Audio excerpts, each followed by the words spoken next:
At her wedding, my daughter said, "I've always dreamed of having a different father," and chose wealth over the man who raised her for 34 years. I placed an envelope on her gift table and left. When she opened it later, the adoption papers inside destroyed everything she thought she knew. Before we continue, please subscribe to the channel and write in the comments what time it is where you are now.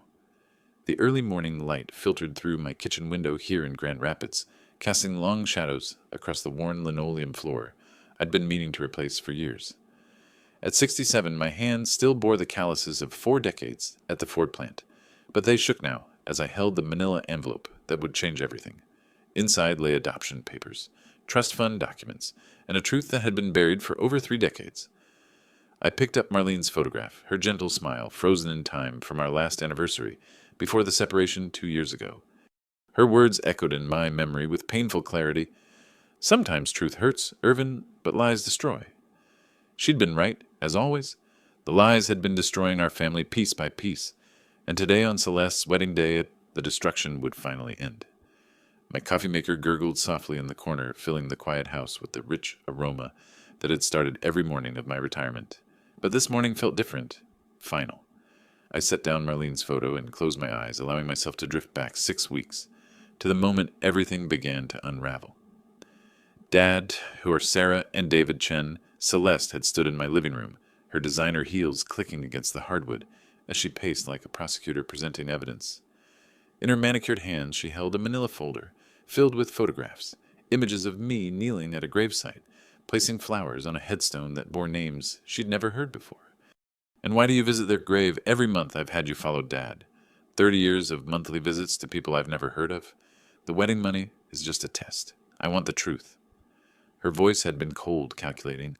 Not the voice of the little girl I'd raised, but something harder, shaped by influences I was only beginning to understand. The private investigator's photos were spread across her coffee table, like playing cards in a game where I didn't know the rules. "Sweetheart, there are things about your past. No more lies. Dad, who were Sarah and David Chen to me?" I'd fumbled for words, then caught between the promise I'd made to protect her and the growing realization that my silence was being used as a weapon against us both. Celeste's eyes had held a mixture of hurt and determination that reminded me so much of Marlene, it took my breath away. The memory faded as my grandfather clock in the hallway chimed 7 times, pulling me back to the present. I opened my eyes and looked at the sealed envelope, then at the elegant wedding gift bag waiting on the counter. In a few hours, I would walk into St. Matthew's Church and hand my daughter this envelope.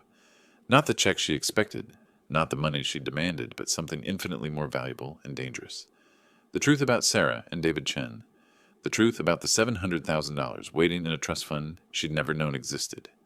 The truth about Sterling Blackwood's real motives for paying for her wedding. And most importantly, the truth about why a retired machinist from Grand Rapids had spent 34 years loving someone else's daughter as his own. My hands steadied as I placed the envelope in the gift bag, wrapping it carefully in tissue paper. Today, Celeste would learn that the father she'd always considered inadequate had been protecting her from forces she never imagined existed. Today, she would discover that sometimes the greatest gift a parent can give is the truth, no matter how much it hurts. I glanced once more at Marlene's photograph. "She's going to hate me at first," I said softly. "But maybe she'll finally understand what real love looks like." The morning sun climbed higher, and I prepared to attend my daughter's wedding, carrying with me the power to destroy her perfect day and perhaps save her life.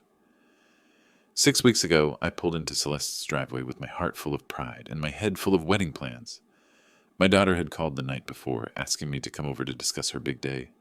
I'd spent the morning polishing my old Ford pickup and even wore my best button-down shirt, the blue one Marlene had bought me for Christmas 3 years ago, back when we were still together. Celeste's townhouse always made me feel small, not just because of its size, but because of how perfect everything looked. The manicured lawn, the spotless windows, the expensive cars parked in neighboring driveways.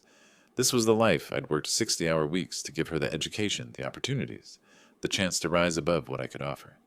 But walking up to her front door that afternoon, I felt like I was approaching a stranger's house. She opened the door before I could knock, and something in her expression stopped me. Cold. Gone was the warm smile I'd grown accustomed to during our monthly dinners. Instead, her face held a businesslike composure that reminded me of the loan officers at the bank, polite but distant, professional, but cold. "Dad, come in. We need to talk." I followed her into the living room, my work boots silent on her plush carpet. That's when I noticed the manila folder sitting on her glass coffee table, like evidence in a courtroom. My stomach dropped even before I saw what was inside. "Sit down, Dad." She didn't offer me coffee or ask about my drive over. Instead, she opened the folder with deliberate precision and spread its contents across the table between us. Photographs, dozens of them, all of me. Me kneeling at a gravesite, me placing flowers on a headstone, me standing with my head bowed in what looked like prayer. The photos spanned years, different seasons, different clothes, but always the same location, always the same routine I'd followed religiously for 3 decades. Sarah and David Chen. Celeste said, her voice steady as a prosecutor's. Died March 15th, 1993. You visited their grave every month for 30 years, Dad. Every single month. My mouth went dry. The room felt smaller suddenly, the air thicker. I'd been so careful, so discreet. How could she possibly know? I don't understand, sweetheart. Why would you I hired a private investigator. Her words hit me like a physical blow. I needed to know who my father really was before my wedding. Imagine my surprise when I discovered he's been keeping secrets for my entire life. I stared at the photographs, seeing my private moments of grief and remembrance transformed into evidence of deception. The monthly visits I'd made to honor the memory of her birth parents' visits. I'd kept secret to protect her from painful truths. Now looked like betrayals. Dad, who were Sarah and David Chen, to me. The question I'd dreaded for 34 years hung in the air between us. I looked at my daughter, this successful, beautiful woman I'd raised from a broken 3-year-old, and saw a stranger demanding answers I wasn't ready to give. Celeste, there are things about your past that I thought... No more lies. She leaned forward, her eyes hard. I know you've been visiting their grave for 30 years. The wedding money is just a test. I want the truth. Wedding money? I blinked, confused by the sudden shift. What wedding money? I need $25,000 for the wedding, Dad. Can you provide that? $25,000. The number hit me like a sledgehammer. I thought of my savings account, $15,000, scraped together over 40 years of factory work, every penny saved for emergencies or opportunities to help my daughter. Sweetheart, I can give you everything I have. I said, my voice cracking slightly. $15,000. It's not 25, but isn't that enough? I could try for a loan. Could you... She watched my face, carefully studying my reaction like a scientist observing an experiment. Would you really take out a loan for my wedding? Dad? Of course I would. You're my daughter. I'd do anything for you. For the first time since I'd arrived, her expression softened slightly, but instead of relief, I saw something that looked almost like sadness. I know you would, she said quietly. That's what scares me. I didn't understand what she meant then. I gathered up my jacket and promised to look into loan options, promised to find a way to give her the wedding she deserved. As I walked back to my truck, I felt the weight of those photographs and the mystery they represented. I had no idea that my willingness to sacrifice everything for her happiness was exactly what someone else was counting on. The next morning, I sat across from Sandra Williams at First National Bank, my hands folded carefully over the loan application I'd filled out in my kitchen at dawn. At 67, I'd never borrowed money for anything beyond my house and truck. The idea of taking on debt this late in life made my stomach churn, but the memory of Celeste's face, that mixture of hurt and hope when she'd asked about the wedding money, kept me focused. Mr. Maddox, Sandra said, reviewing my paperwork with professional efficiency, given your pension and Social Security income, we can approve a personal loan of $25,000 at 11% APR. Your monthly payment would be $545. $545. More than a quarter of my monthly income, but manageable if I cut back on everything else. No more dinners out, no more small luxuries, no more emergency fund. But Celeste was worth it. She'd always been worth everything. That works for me, I said, signing the papers with the same careful precision I'd once used to sign union contracts at the Ford plant. Sandra processed the paperwork with practiced efficiency, but I caught her glancing at me with the kind of concern usually reserved for elderly customers making questionable financial decisions. She was probably right to worry, but she didn't understand what it meant to have a daughter who needed you to prove your love in dollars and cents. The funds will be available immediately, she said, sliding the cashier's check across her desk. Mr. Maddox, I want to make sure you understand. This loan will significantly impact your monthly budget. I looked at the check, $25,000, exactly what Celeste had asked for. My daughter's getting married, I said simply. Sometimes love requires sacrifice. 4 hours later, I pulled into Celeste's driveway with the check burning like hope in my jacket pocket.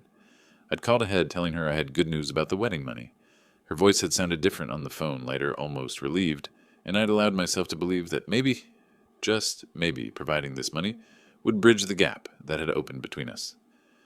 I knocked on her door with more confidence than I'd felt in weeks. When she opened it, I was already reaching for the check, ready to see her face, light up with gratitude and pride. "I got the loan, sweetheart," I said, holding up the cashier's check like a trophy. $25,000, just like you wanted. But instead of joy, I saw something that looked almost like panic flash across her features. Before she could respond, a man's voice called from inside the house. "Celeste, is that your father?" A stranger emerged from her living room, tall, silver-haired, wearing a suit that probably cost more than my monthly pension. He moved with the casual confidence of someone accustomed to being the most important person in any room. "Dad," Celeste said, her voice strained. "This is Sterling Blackwood Marcus's father." Sterling stepped forward, extending a manicured hand that had never known calluses or honest work. "Mr. Maddox, I've heard so much about you. What perfect timing. I was just telling Celeste about my wedding gift to the happy couple." "Wedding gift?" I looked between them, confusion replacing my earlier confidence. "Mr. Maddox," Sterling continued, his voice carrying the patronizing tone of someone explaining simple concepts to a child. "Your daughter deserves the best. I'm handling everything now, the venue, the catering, the flowers, everything. Consider it my investment in their future." The words hit me like cold water. I stood there, cashier's check still in my hand, watching this stranger casually erase the sacrifice I'd just made. "Dad," Celeste said, not meeting my eyes, "that's not needed anymore. Sterling's being incredibly generous. Not needed anymore." 4 words that reduced 40 years of fatherhood to an inadequate backup plan. I looked at the check in my hands, $25,000, that represented months of financial hardship, a loan that would stretch my retirement budget to its breaking point, and realized I'd been replaced by someone who could write the same amount without thinking twice. That's wonderful." I managed my voice sounding hollow, even to my own ears. "Very generous of you, Mr. Blackwood." Sterling smiled with the satisfaction of a man who just won a game I didn't even know we were playing. "Please call me Sterling. We're family now, after all." Family. The word stung more than it should have. I folded the check carefully and put it back in my jacket pocket, my pride crumbling like old paper. "I should go," I said, backing toward the door. "Let you two handle the arrangements." As I walked to my truck, I heard Sterling's voice through the open door, smooth and confident. "Don't worry about your father, Celeste. Some men just aren't equipped to provide what their daughters really need." I sat in my pickup for a long moment, staring at Celeste's perfect house and trying to understand what had just happened. I'd been outmaneuvered, outspent, and outclassed by a man I'd just met. But something about the timing felt wrong, too convenient, too calculated. As I drove home, one question echoed in my mind. How had Sterling Blackwood known exactly when to swoop in and make me irrelevant? I sat in my kitchen that evening, staring at the cashier's check that had become a monument to my inadequacy. $25,000 alone that would stretch my budget for the next 5 years, now useless as yesterday's newspaper. I'd canceled it that afternoon, paying a $100 penalty for the privilege of being humiliated twice in one day. The house felt emptier than usual. Without Marlene's presence, the silence seemed to echo off the walls, amplifying every creak of the old floorboards, every tick of the grandfather clock she'd insisted we buy for our 20th anniversary. 2 years since she'd moved out, and I still reached for 2 coffee cups every morning. At 7 o'clock, I was nursing my 3rd beer and contemplating whether Sterling Blackwood had somehow orchestrated the entire confrontation when my phone rang. The caller ID showed a number I didn't recognize. Probably another telemarketer trying to sell me something I couldn't afford. "Hello? Irvin?" The voice hit me like electricity through water. Familiar, warm, alive. "Marlene?" My hand tightened around the phone. "Marlene, is that really you?" "I'm not dead, Irvin." Her voice carried a mixture of sadness and urgency that I remembered from our worst arguments. "I've been watching Waiting. Sterling Blackwood is dangerous, and he's been planning this for months." My mind reeled. For 2 years, I'd believed my wife had died of complications from pneumonia. I'd attended her funeral, mourned at her grave, carried the guilt of our separation like a stone in my chest, and now her voice was coming through my kitchen phone like a ghost made real. "Where are you? How is this possible? I buried you." "Marlene, I stood at your graveside and—" "That wasn't me in that casket," she interrupted. I had to disappear Irvin. Sterling's people were getting too close, asking too many questions about Celeste's background. I faked my death to protect our family. Our family. The words came out as a whisper.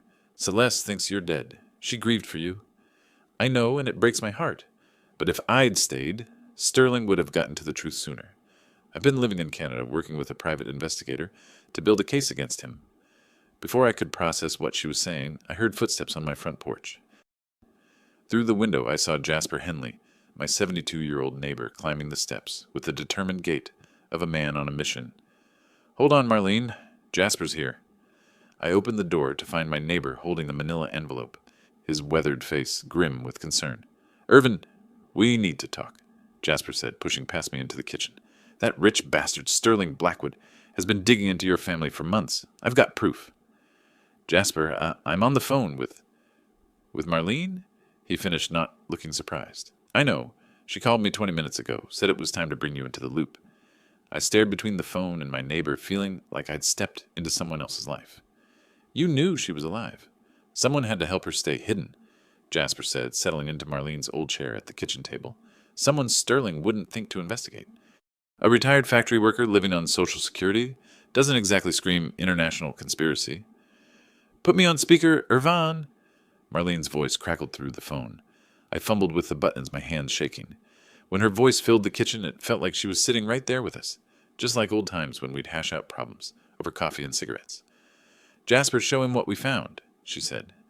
My neighbor opened the envelope and spread photographs across my kitchen table.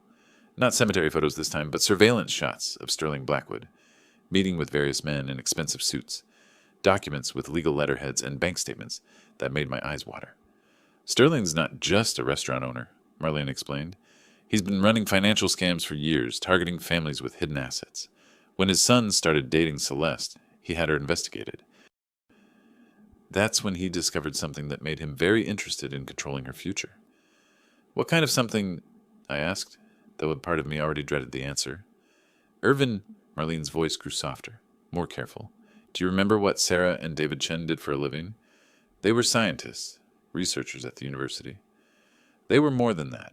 They held patents, had investments, life insurance policies that were never claimed. When they died in that car accident, they left behind more than just a 3-year-old daughter. Jasper pointed to one of the documents. There's something about Celeste's inheritance you need to know, Irvin. Something Sterling's been planning to steal from the moment his son proposed. The room seemed to spin around me.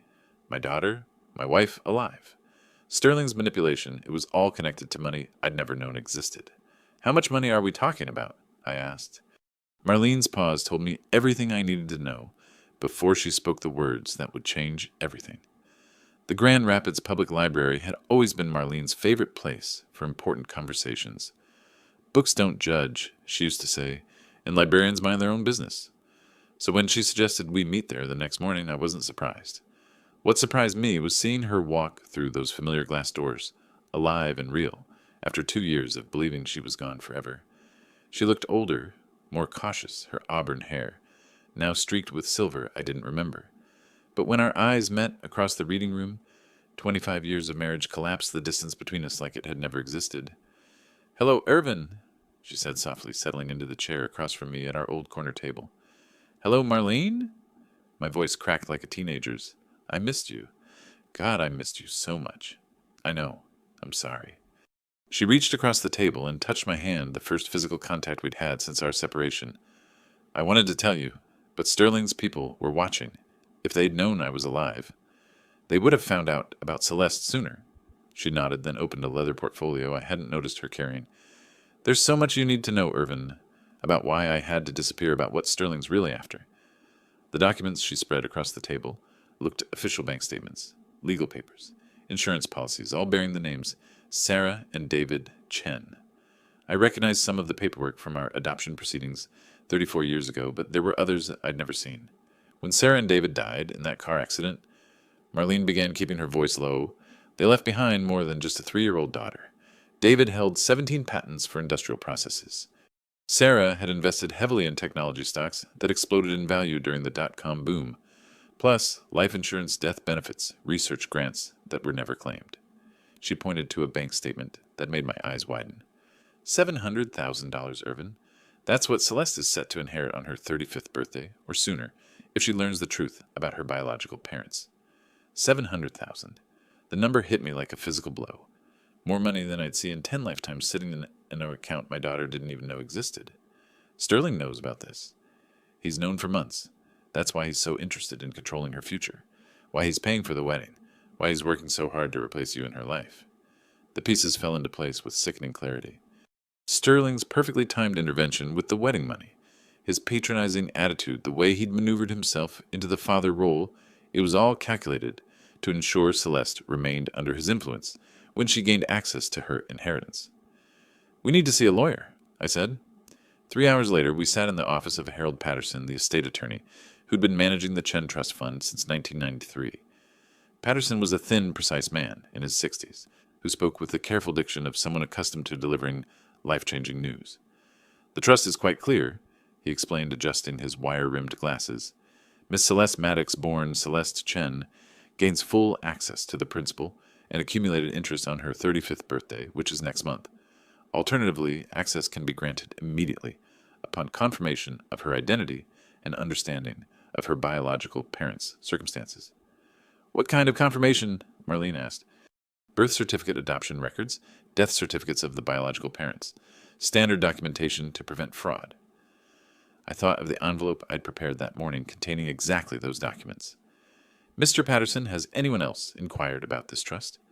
The lawyer's expression grew uncomfortable.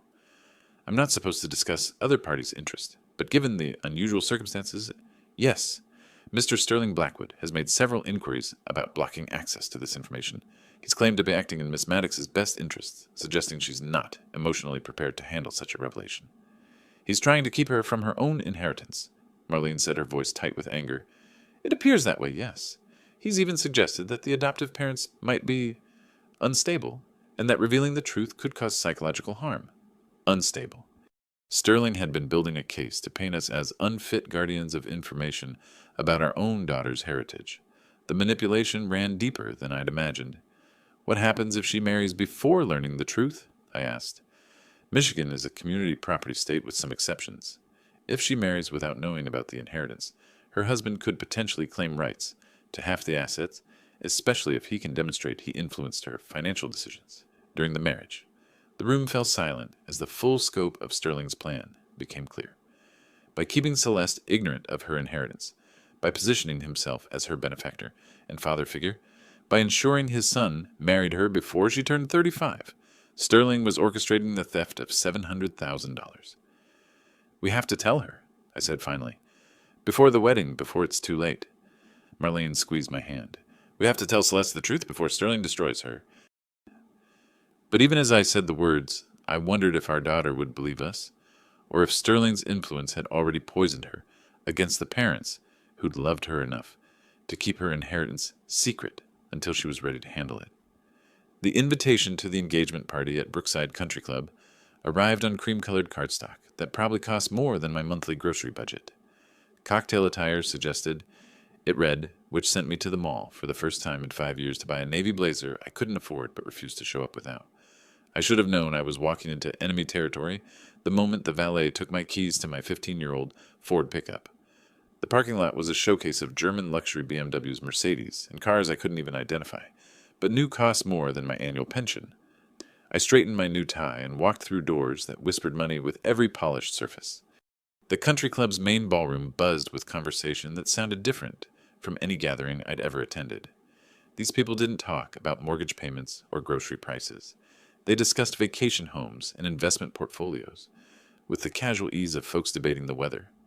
I found Celeste near the bar, radiant in a dress that probably cost what I spent on utilities for 3 months. "Dad, you came." She seemed genuinely pleased to see me, and for a moment the old warmth flickered between us. "Wouldn't miss it, sweetheart. You look beautiful." That's when Sterling's wife materialized beside us, like expensive perfume made manifest. Cordelia Blackwood was everything Marlene wasn't perfectly coiffed, surgically enhanced, and radiating the kind of confidence that comes from never having worried about money a day in her life. "And you must be Celeste's father," she said, extending a manicured hand that felt like shaking hands with a mannequin. "How quaint." "It's sweet that you include him in these things, dear." The words hit like a slap wrapped in silk. I watched Celeste's face, waiting for her to defend me, to say something about the man who'd raised her, sacrificed for her, loved her unconditionally for 34 years. Instead, she offered a weak smile and changed the subject. Mrs. Blackwood, thank you so much for hosting this. Everything looks perfect. I spent the next 2 hours being introduced as Celeste's father, in a tone that suggested I was some kind of charity case they'd graciously allowed to attend. Sterling's friends, restaurant owners, real estate developers, investment bankers would shake my hand, politely ask what I did for a living, then find urgent reasons to excuse themselves when I mentioned factory work and retirement. The worst part wasn't their condescension. It was watching Celeste absorb their attitudes. Like a sponge, seeing her gradually position herself closer to Sterling's circle and further from mine. The pattern continued over the following week. The bridal dress appointment at an exclusive boutique, where the cheapest gown cost more than my truck. This requires sophisticated taste, the saleswoman explained when I asked if I could offer an opinion on Celeste's choices. Perhaps you'd be more comfortable waiting outside the rehearsal dinner planning session at Sterling's flagship restaurant, where I sat silent while they discussed wine pairings and menu options that sounded like foreign languages. When I suggested maybe keeping things simpler, Cordelia laughed, actually laughed, and said, "Oh, that's adorable. He thinks this is about simple." Each event felt designed to remind me of my place in the hierarchy they'd constructed. I was the quaint relic from Celeste's past, tolerated but not truly welcome, included out of obligation rather than respect. The message was clear. Sterling's world was sophisticated, successful, worthy of Celeste's future. Mine was small, simple something to be outgrown. The final insult came during the flower arrangement consultation. I'd driven across town to offer my help, only to find Celeste and Cordelia deep in discussion about orchid varieties and color schemes. "Maybe it's better if you sit this one out." "Dad!" Celeste said without meeting my eyes. "You understand." I understood perfectly. I understood that my daughter was being systematically trained to see me as an embarrassment. I understood that Sterling's campaign to replace me wasn't just about money. It was about erasing every trace of the working-class values that had shaped her childhood. I understood that I was losing her one humiliating encounter at a time. But what I didn't understand was why, when the wedding invitation arrived in my mailbox that evening, something about the timing felt wrong. The ceremony was listed for 2:00 p.m., but I could have sworn Celeste had mentioned 1:00 p.m. during one of our awkward conversations. I stared at the elegant script, feeling the weight of 2 weeks' worth of systematic exclusion, and wondered if Sterling's campaign to marginalize me was about to reach its final, cruelest phase. I woke up on my daughter's wedding day with the kind of nervous energy that comes from knowing you're about to do something that can't be undone. The envelope sat on my kitchen table, where I'd left it the night before, thick manila paper containing 34 years of carefully guarded truth. By evening, Celeste would know everything her real parents, her inheritance, and Sterling's manipulation. At 8 o'clock, I double-checked the wedding invitation while drinking my coffee. Ceremony begins at 2:00 p.m. It read in elegant script. That gave me 6 hours to prepare myself mentally for what would either be the most important conversation of my life or the end of my relationship with my daughter forever. I spent the morning pressing my best suit, the charcoal gray one I'd worn to Marlene's funeral, back when I thought she was actually dead. The irony wasn't lost on me that I'd be wearing mourning clothes to what might be the resurrection of my family, or its final burial.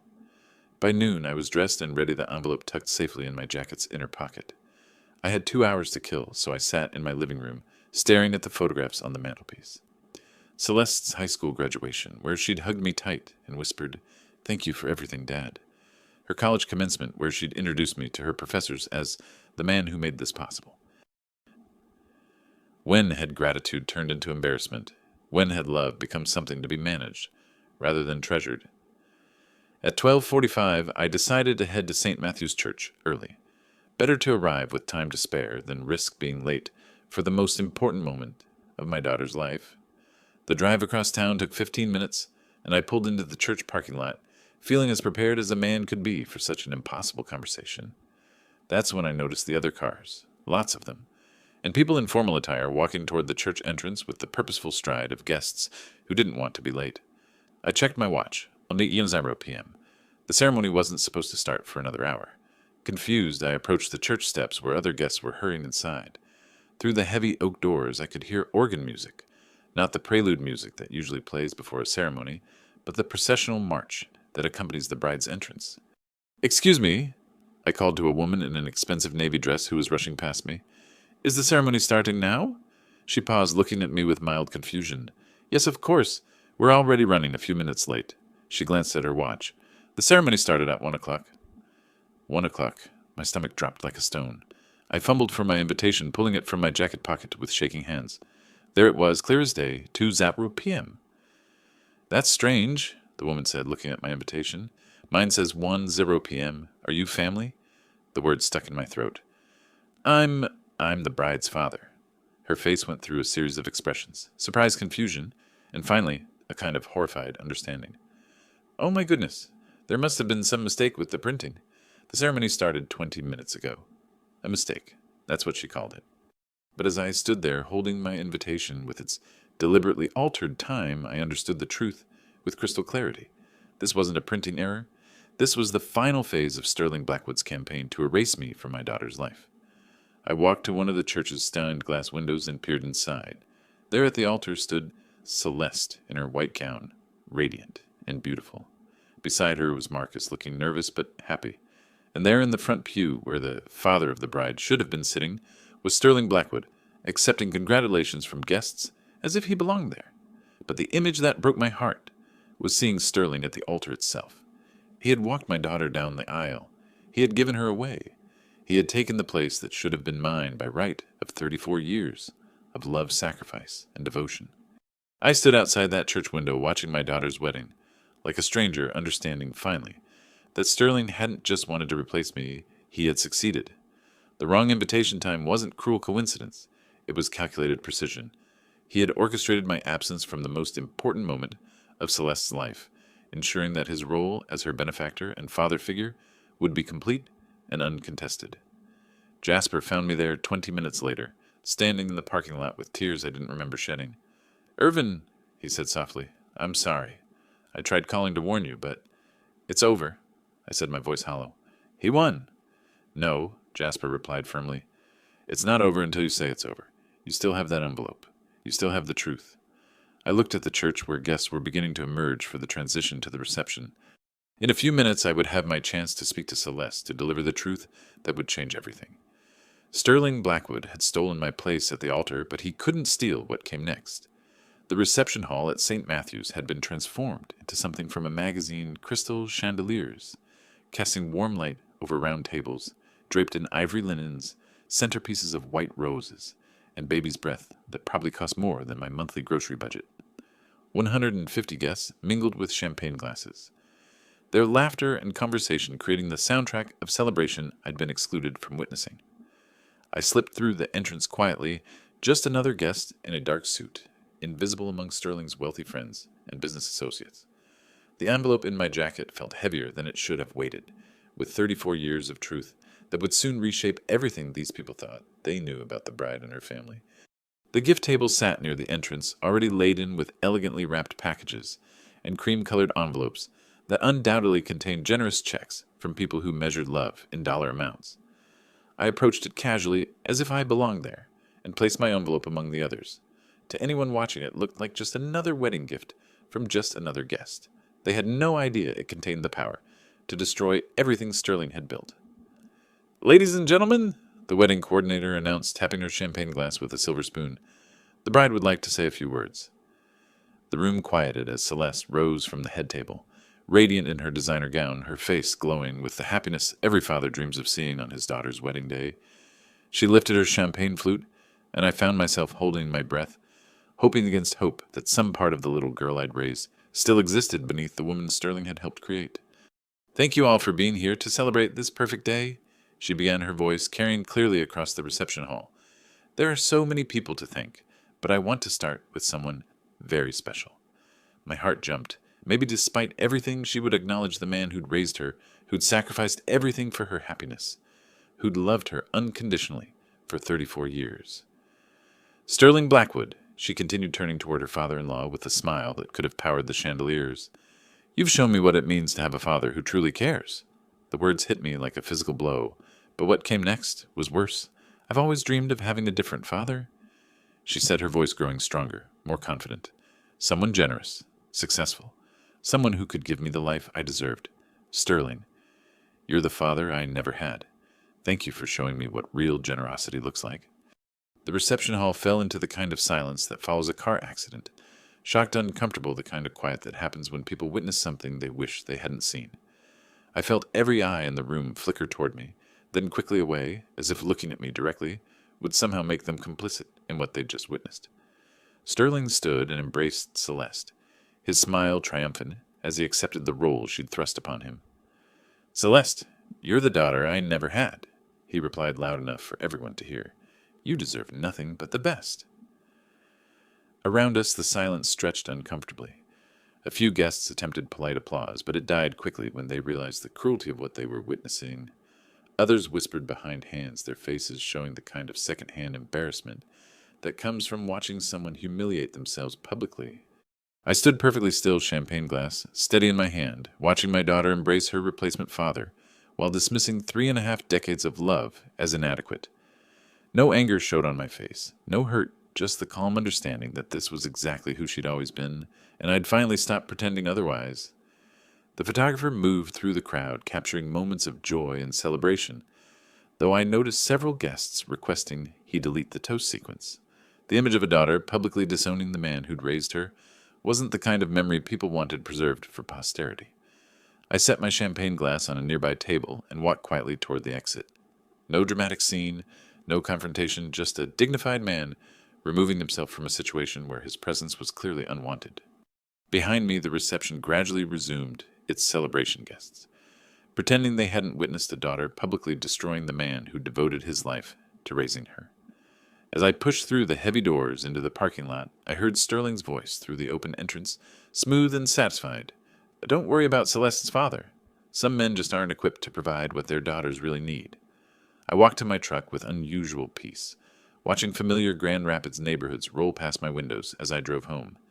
34 years of fatherhood were ending not with tears or anger, but with the quiet satisfaction of a job finally completed. The envelope with adoption papers and trust fund documents waited patiently among the wedding gifts, ready to teach Celeste the difference between wanting a different father and discovering you never had the one you thought you did. I sat in my kitchen that evening, nursing a cup of coffee that had gone cold hours ago when my phone started ringing. The caller ID showed Celeste's number, but I let it go to voicemail.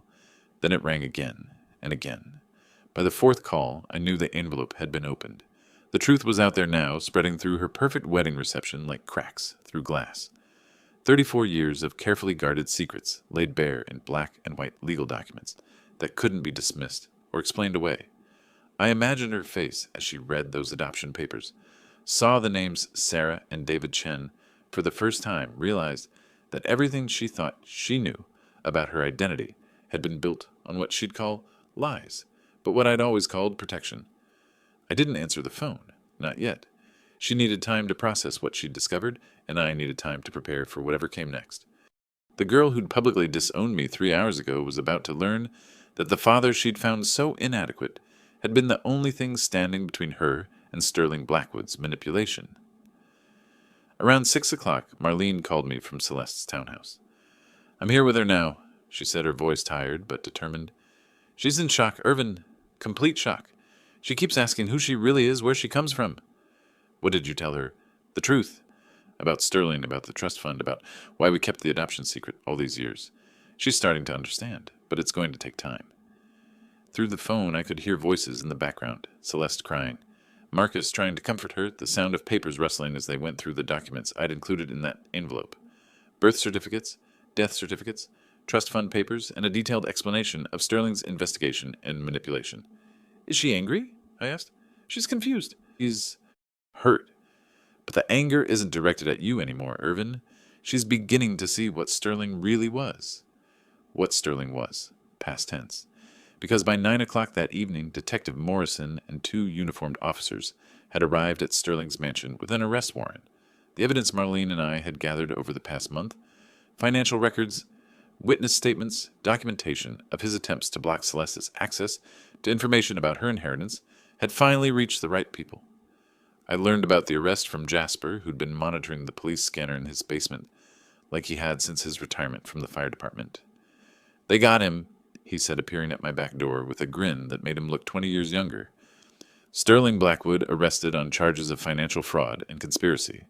The rich bastard finally got what was coming to him. I felt a satisfaction I hadn't expected. Not joy exactly, but the quiet contentment that comes from seeing justice served after years of watching injustice flourish. Sterling had spent months orchestrating my humiliation, systematically replacing me in my daughter's affections, manipulating her into believing that love could be measured in dollar amounts. Now he was discovering that actions have consequences, even for wealthy men who thought themselves above accountability. "What about Celeste?" Jasper asked. "She's learning the truth. About her inheritance, about Sterling's manipulation, about why we kept her adoption secret for so long. Think she'll understand."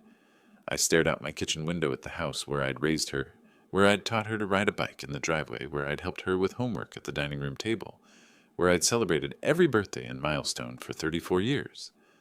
"I don't know," I said honestly. She spent so long believing that I wasn't enough, that Sterling's world was better than what I could offer. Learning that it was all manipulation, that's going to take time to process. My phone buzzed with a text message from Celeste. "Dad, I need to see you. Please." Dad, not Irvin, not my father in that dismissive tone she'd used at the reception. Just Dad, the way she'd called me when she was little and needed comfort after a nightmare. I showed the message to Jasper, who nodded approvingly. "That's a start," he said. "It's more than a start," I replied, feeling something I hadn't experienced in months. Hope. It's her realizing that the father she'd always had was the only one who'd ever really loved her. But even as I typed back, "I'll be right there," I wondered if 34 years of unconditional love would be enough to overcome the damage Sterling's manipulation had done. Celeste had publicly chosen wealth over loyalty status over sacrifice. Learning that her choice had been based on lies was one thing. Accepting that she'd been wrong about everything was another. Still, she'd called me Dad. After everything that had happened, after all the humiliation and rejection, she'd reached out to the man she'd dismissed as inadequate just hours before. Maybe that was enough to start rebuilding what Sterling Blackwood had tried so hard to destroy. 2 months after the wedding that changed everything, I was working in my garden when I saw Celeste's car pull into my driveway. She sat behind the wheel for a long time before getting out, and I could see her gathering courage for what might be the most difficult conversation of her life. I kept pulling weeds, giving her the space she needed to approach on her own terms. "Dad!" Her voice was smaller than I'd heard it since she was a child. I looked up from the tomato plants Marlene had helped me start. She'd moved back home the week after Sterling's arrest, and we were slowly rebuilding what 2 years of separation had strained. "Hello, sweetheart." "I don't know where to start," she said, her designer clothes looking out of place in my modest backyard. I don't know how to apologize for what I said at the reception, for what I chose. I set down my gardening tools and really looked at her. The confidence that had defined her for years was gone, replaced by something more fragile but also more real. You don't start with apologies, Celeste. You start with understanding. That afternoon we talked for 4 hours. Not the careful surface conversations we'd had for years, but the kind of deep, honest discussion that can only happen when all pretenses have been stripped away. She told me about the pressure she'd felt to succeed, to rise above what she saw as the limitations of her upbringing. I told her about the decision Marlene and I had made to keep her adoption secret, not out of shame, but out of love, wanting her to feel completely, unquestionably ours. I spent 34 years looking for a different father, she said as the sun set behind my neighbor's fence, when I had the best one all along. Family isn't about blood, sweetheart, I replied, words Marlene had spoken to me years ago when we'd first brought a broken 3-year-old home from the social services office. It's about who shows up day after day. The next part of our healing came when we visited Woodlawn Cemetery together. Celeste had never seen Sarah and David. Chen's grave had never understood why I made those monthly pilgrimages. Standing there with her placing fresh flowers on the headstone, I explained how I'd promised her birth parents in my heart, if not in words, that I'd love their daughter as my own and never let her forget where she came from. They were good people, I told her. Scientists, researchers, the kind of folks who believed in making the world better. They would have been proud of the woman you became, even if the path got a little twisted along the way. Celeste cried, then really cried for the parents she'd never known and the father she'd almost lost through her own choices. 4 months after the wedding, we met with Mr. Patterson to discuss the trust fund that had started all the trouble. $700,000 enough to change anyone's life, certainly enough to drive Sterling Blackwood to elaborate manipulation. But when the papers were signed and the money became accessible, Celeste surprised everyone. "I want to share it," she announced. "Dad, Marlene, you sacrificed everything for me. This money, it belongs to all of us." I tried to protest the money was hers by right, her birth parents' gift to her future, but she was insistent. "You gave me 34 years of love when you didn't have to. This is the least I can do."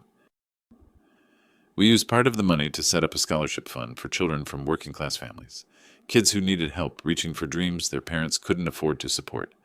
The rest went into investments and improvements. A new roof for the house, updates to Marlene's garden, and a modest nest egg for the retirement years I thought would be spent alone. By 6 months after that disastrous wedding day, something remarkable had happened. Our family was stronger than it had ever been. Not because we'd pretended the hurt hadn't happened, but because we'd worked through it, honestly. Celeste and Marcus, who'd stood by her through everything, became regular fixtures at Sunday dinners. Marlene and I renewed our wedding vows in a simple ceremony at St. Matthew's, the same church where our daughter had once publicly disowned me. The community that had witnessed my humiliation also witnessed my restoration. Neighbors who'd felt embarrassed for me at that country club engagement party now saw me as the man who'd raised a daughter with enough character to recognize her mistakes and make them right. Jasper still came by most evenings, but now our conversations were about grandchildren we hoped to spoil rather than injustices we'd endured. Sterling Blackwood pled guilty to financial fraud and received 3 years in federal prison. I felt no satisfaction in his downfall, only relief that his manipulation could no longer hurt the people I loved.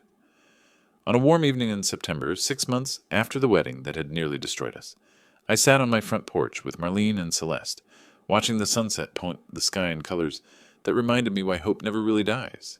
My daughter had learned the difference between love and manipulation, between authentic relationships and transactional ones.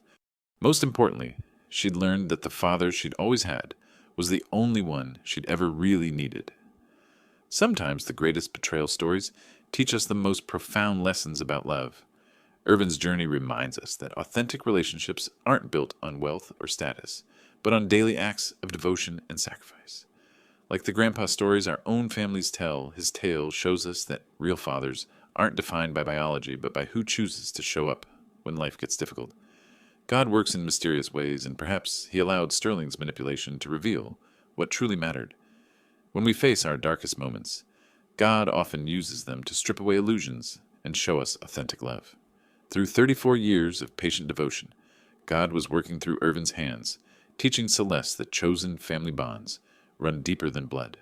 The betrayal stories that hurt us most often become the grandpa stories that heal us later. Celeste learned that the working-class father she'd dismissed as inadequate was actually God's greatest gift to her, a man who loved unconditionally when her world fell apart. These grandpa stories of sacrifice and forgiveness remind us that God places people in our lives not by accident, but by divine design. True generosity isn't measured in dollar amounts, but in decades of daily love. When we honor the betrayal stories that teach us wisdom, we discover that God's plan often includes using our deepest pain to reveal our greatest blessings. What grandpa stories in your own family taught you about unconditional love? Share your thoughts in the comments below. And if this story touched your heart, please subscribe to our channel and share it with someone who needs to hear about the power of chosen family. Your story matters too.